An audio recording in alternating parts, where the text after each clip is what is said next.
Hello students, स्वागत है आपका विक्रम एकेडमी के यूट्यूब चैनल पर। आज हम 10th स्टैंडर्ड का हिंदी सब्जेक्ट सीखने जा रहे हैं और हमारे सामने है नंबर 8 जो कविता है गज़ल। ये कविता का नाम है। एक गज़ल कविता के रचयिता है मानिक वर्मा।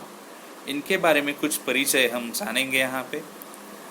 वो हास्य व्यंग के सशक्त हस्ताक्षर वाचिक परंपरा में प्रमुख स्थान रखते थे। उनके व्यंग बड़े ही धारदार होते थे। आपकी गज़लें बहुत ही प्रेरणादायी होती है। प्रमुख कृतियाँ उनकी है गज़ल मेरी इबादत, आखिरी पत्ता, गज़ल संग्रह है, आदमी और बिजली का खंबा, महाभारत अभी जारी है, मुल्क के मालिक को जवाब दो आदि उन्होंने लेखन कार्य किया है। अभी जो यहाँ पे हमारे सामने कविता दी है उसके बारे में हम जानकारी लेंगे। प्रस्तुत गज़ल के अधिकांश शेरों में वर्मा जी ने हम सबको जीवन में निरंतर अच्छे कर्म करते हुए आगे बढ़ने के लिए प्रेरित किया है। गज़लकार ने संदेश देते हुए कहा है कि अपने रूप रंग से सुंदर दिखने के बजाय अपने कर्मों से आप सुंदर दिखना आवश्यक है। ठीक है, तो अभी ये कविता बहुत ही प्यारी और अच्छा संदेश देने वाली है। तो चलो हम देखते हैं ये कविता में कवि हमें क्या बताने की कोशिश करता है। ठीक है, तो चलो। आपसे किसने कहा स्वर्णिम शिखर बनकर दिखो, शौक दिखने का है तो फिर नींव के अंदर दिखो। तो क्या कहना चाहते हैं कवि यहाँ पे? देखो, आपसे किसी ने कहा है क्या कि आप स्वर्णिम यानी सोने जैसा चमचमाता शिखर ही बनो, क्योंकि हमारे समाज में सम्मान उसे ही मिलता है जो चमचमाता है, जो शिखर के समान ऊंचाई पे है, एटसेट्रा एटसेट्रा। तो उसे ही सम्मान मिलता है हमारे समाज में, बराबर, जो शिखर की तरह चमचमाएगा, सोने की तरह चमचमाएगा। बट कवि कहना चाहते हैं आपसे किसने कहा है कि आप भी उसी तरह बन जाओ तो आपको सम्मान मिलेगा। अगर आपको दिखने का शौक है तो फिर आप नींव के अंदर दिखो। अभी नींव किसे बोलेंगे? नींव यानी फाउंडेशन। जैसे शिखर है तो शिखर है क्योंकि फाउंडेशन की वजह से। वो फाउंडेशन में अगर नींव अच्छी नहीं होती, वहाँ पे जो ईंट यूज हुई है, पत्थर यूज हुए हैं, अगर वो अच्छे होते नहीं तो बताओ क्या उनका अगर यूज वहाँ पे होगा ही नहीं तो शिखर बन पाएगा? नहीं बन पाएगा।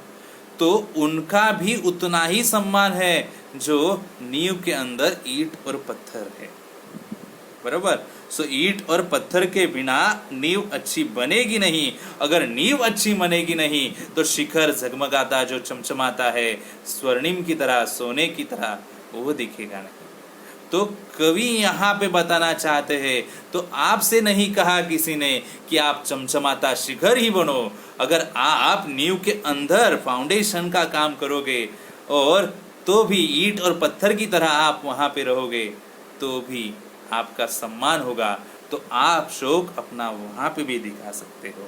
तो आपकी प्रशंसा जो है वहाँ पे भी होगी, आपकी वाहवाह जो है वहाँ पे भी होगी। तो आप नींव की तरह बनो, ईंटों की तरह बनो, आपको सम्मान मिलेगा ही। मतलब अच्छा काम करो। सो ईंट बनकर आप अच्छा काम कर रहे हो, एक फाउंडेशन, एक नींव बनने का, तो तभी तो शिखर बन पाएगा। चल पड़ी तो गर्द बनकर आसमानों पर लिखो, अगर बैठो कहीं तो मील का पत्थर दिखो। तो देखो यहाँ पे कवि क्या कहना चाहता है। तो हमें पता है हमारी मंजिल, हमें कहाँ जाना है। अगर हमारे अच्छे कर्म है तो हम आगे आसमानों तक जा सकते हैं।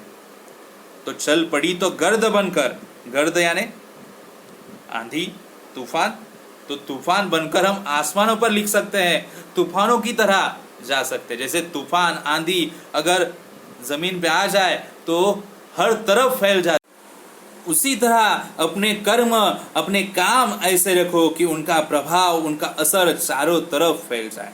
उसी धूल और आंधी की तरह जो तूफान में इधर उधर फैलती है। तो उसी तरह आप आसमानों पर लिख सकते हो, अपना कर्म फैला सकते हो। अगर आप थक गए हो, आप नहीं कर सकते हो, तो कहीं पे बैठे रहो, और बैठो तो इस तरह बैठो कि आप मील का पत्थर बन जाओ। मील का पत्थर क्यों? क्योंकि अगर वहां से कोई जा रहा है, किसी को सहायता की जरूरत है, तो आप वो सहायता करो, इसीलिए आप मील का पत्थर बनो। तो यही कहा है, चल पड़ी तो गर्द बनकर आसमानों पर लिखो, तो धूल तूफान आदि की तरह आप निकल पड़ो और अपना कर्म, अपना प्रभाव फैलाते रहो। अगर आप थक गए तो बैठो कहीं पे, मील की पत्थर की तरह बैठो, और आने जाने वालों को आप सहायता करो, जो आपके पास आएंगे उनको सहायता करो। सिर्फ देखने के लिए दिखना कोई दिखना नहीं, आदमी हो तुम अगर तो आदमी बनकर दिखो। बहुत ही प्यारी लाइन यहाँ पे दी है। देखो कवि क्या कहना चाहते हैं, अगर दिखने के लिए दिखना है तो कोई दिखना नहीं है। यानी हम किसकी तरफ ध्यान देते हैं? सुंदर कैसे दिखेंगे, हम अच्छे कैसे दिखेंगे, सजना सवरना, यही हम जानते हैं। अगर यही सब करना है तो उसे देखना नहीं कहते। अगर आपको दिखना है तो अच्छा आदमी बनकर दिखाओ, समाज में अच्छा आदमी बनकर आदमी से अच्छा व्यवहार करो, मानवीय गुणों से आप संपन्न रहो, आपके अंदर वो सुंदरता लाओ, वो गुणों की सुंदरता आप लाओ, जिससे आप आदमी बनकर अच्छे आदमी लगो। जिंदगी की शक्ल जिसमें टूटकर बिखरे नहीं, पत्थरों के शहर में वो आईना बनकर दिखो। तो कवि क्या कहना चाहते हैं? देखो जिंदगी में अगर आपको कुछ बनना है तो आप चल बिचल ना हो, टूटे ना, ऐसा बिखरे ना, ऐसा बनो। यहाँ पे अपने जीवन में कोई भी परिस्थिति आए, कैसे भी परिस्थिति आए, हमें टूटना नहीं चाहिए, बिखरना नहीं चाहिए। हमें अगर अपना लक्ष्य प्राप्त करना है तो हमें आगे अच्छा बनकर डटे रहना चाहिए, प्रतिकूल परिस्थिति में ऐसे रहना चाहिए। पत्थरों के शहर में वो आईना बनकर देखो, ऐसे कवि यहाँ पे बोलना चाहता है। तो कवि यहाँ पे कहना चाहते हैं, लोगों को पता नहीं है क्या करे, ऐसा ये पत्थरों का शहर है, लोगों को जरूरत है, और आप वो आईना बनकर सामने आओ और लोगों को बताओ कि क्या करना चाहिए। आपको महसूस होगी तब हर एक दिल की जलन, जब किसी धागे सा जलकर मोम के भीतर दिखो। आपको तभी महसूस होगा कि सहानुभूति कैसे रखनी चाहिए, तभी संभव होगा कि आप तकलीफ एक दूसरे की समझ सको। आपको महसूस होगा कि लोगों के अंदर कितनी तकलीफ है, दुख है, वो आप दुख समझ सको। जैसे अगर मोमबत्ती और धागा एक साथ जलता है तो धागे को भी पता है जलना कैसा है, मोमबत्ती को भी पता है कैसे जलना है। वो एक साथ साथ रहते हैं, एक साथ जलते हैं, तभी उन दोनों को एक दूसरे की पीड़ा समझ में आती है। आप भी उसी तरह धागे और मोमबत्ती जैसा एक साथ दिखो, लोगों का साथ दो, लोगों के दुख दर्द समझो, उनकी पीड़ा समझो, तभी आप प्रयास करोगे कि उनकी पीड़ा, उनका दुख किस तरह से दूर किया जाए। एक जुगनू ने कहा, मैं भी तुम्हारे साथ हूँ, वक्त की इस धुंध में तुम रोशनी बनकर दिखो। एक जुगनू यानी कोई भी ऐसा पर्सन हो सकता है जो हमारे अंधेरे जो दुनिया में एक नया सवेरा ला सकता है। जैसे कोई साथ नहीं है, हम असफलता से अगर भरे हुए हैं और हमें अंधेरा ही अंधेरा छा रहा है, हमारे सामने निराशा आ रही है, तो ज़रूरत है ऐसे किसी एक रोशनी की जो हमें वो अंधेरे से, वो अंधकार से हमें बाहर निकाले। तो अगर ऐसा कोई पर्सन तुम्हारे सामने आएगा और तुम्हें कहेगा कि मैं तुम्हारे साथ हूँ, चलो तुम यहाँ से बाहर निकलो, और हमें रोशनी की तरफ राह दिखाए, तो कितना अच्छा है। वैसे ही सब लोगों के लिए जो अंधेरे में हैं, जो निराशा भरी दुनिया में जी रहे हैं, उनको बाहर निकालने की ज़रूरत है, अंधकार से बाहर रोशनी में लाने की ज़रूरत है। तो आप एक जुगनू की तरह उनको मदद करो, उस अंधकार भरी दुनिया से, वो निराशवादी दुनिया से उनको बाहर निकालो। वो हताश हुए हैं अपने लाइफ से, उनको बाहर निकालो। तो इसीलिए यहाँ पे कहा है, वक्त की इस धुंध में तुम रोशनी बनकर दिखो। धुंध यानी अंधकार, ये अंधकार में तुम रोशनी बनकर काम करो और उनको उस निराशा भरी दुनिया से बाहर निकालो। एक मर्यादा बनी है हम सभी के वास्ते। अगर तुम बनना है मोती, सीप के अंदर देखो। सभी के लिए मर्यादा है, हर एक पर्सन के लिए मर्यादा है। समाज में अगर जीना है तो सबके लिए सीमाएं है, मर्यादा है, सबको उसी का पालन करना है, तभी लोग हमें स्वीकार करते हैं। अगर हम अपनी मर्यादा का पालन करें तभी लोग, समाज हमें स्वीकार करता है। ठीक है। बट अगर तुम्हें कुछ बनना ही है तो मोती जैसे बनो, सीप के अंदर दिखो। आपको कोई कार्य करना है तो कार्य करो मोती की तरह, तभी सीप का महत्व है। मोती रहता है सीप के अंदर, इसीलिए सीप का भी उतना ही महत्व है। आप कार्य करो, अच्छा कार्य करो, तो आपका भी महत्व लोगों को पता चल जाएगा। तो बनना ही है तो मोती सीप के अंदर दिखो, ऐसा कवि यहाँ पे कहना चाहते हैं। तो करना ही है तो अच्छा कार्य करो, समाज कल्याण के लिए श्रेष्ठ कार्य करो। आप मोती के सीप के समान, आपको भी अच्छा मिलेगा, लोग आपको भी सम्मान देंगे, पहचान देंगे। डर जाए फूल बनने से कोई नाजुक कली, तुम ना खिलते फूल पर तितली के टूटे पर दिखो।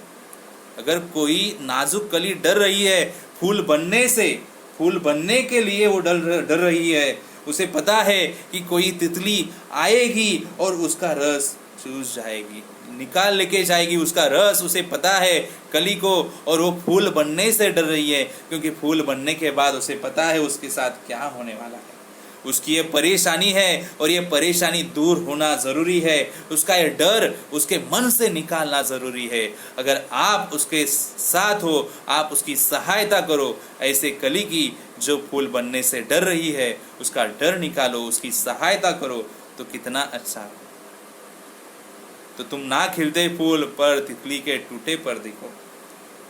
तो तभी परेशानी से अगर बाहर निकालना है ऐसे तितलियों के, तो आप डरो मत, ऐसे बोलने वाला आप कार्य करो, उनकी मदद करो, ऐसे कवि कहना चाहते हैं। ऐसे कली जो है उनकी आप मदद करो। कोई ऐसी शक्ल तो मुझको दिखे इस भीड़ में, मैं जिसे देखूं उसी में तुम मुझे अक्सर दिखो। लास्ट पंक्तियों में कवि क्या कहना चाहते हैं देखो, इतनी दुनिया में इतनी भीड़ है, हर तरफ जहाँ देखना चाहे वहाँ लोगों की भीड़ है, मनुष्यों का सागर फैला हुआ है, जाने अनजाने में कितने चेहरे नजर आते हैं। कवि कहता है वो ईश्वर को इतने चेहरे हैं, बट अगर मैं देखना चाहूँ तो किसी भी चेहरे में तुम, ओ भगवान, तुम ही मुझे नजर आ जाने चाहिए। मैं जिसे देखूं उसी में तुम मुझे अक्सर दिखो, ऐसी प्रार्थना कवि आखिर में करता है, क्योंकि उसे पता है भगवान ही सर्वव्यापक है। इसी भगवान ने ही सर्व मनुष्य जाति को निर्माण किया है, और ऐसे जो गुण है, क्वालिटी है, सब इंसान में होनी चाहिए। ऐसे ये गजल कविता से कवि बताना चाहते हैं। तो आपको ये कविता गजल समझ में आ ही गई होगी। आप बता सकते हो मुझे आपका ओपिनियन कमेंट सेक्शन में, आपको ये समझ में आई या नहीं। अगर आपको ये कविता अच्छी लगी है, आपको ये वीडियो अच्छा लगा है, तो आप लाइक कर सकते हो, शेयर भी कर सकते हो अपने फ्रेंड के साथ, और चैनल ज़रूर सब्सक्राइब कीजिए हमारे विक्रम एकेडमी का। ऐसे ही हम अगले वीडियो में मिलेंगे नए लेसन के साथ। तब तक के लिए गुड बाय, टेक केयर।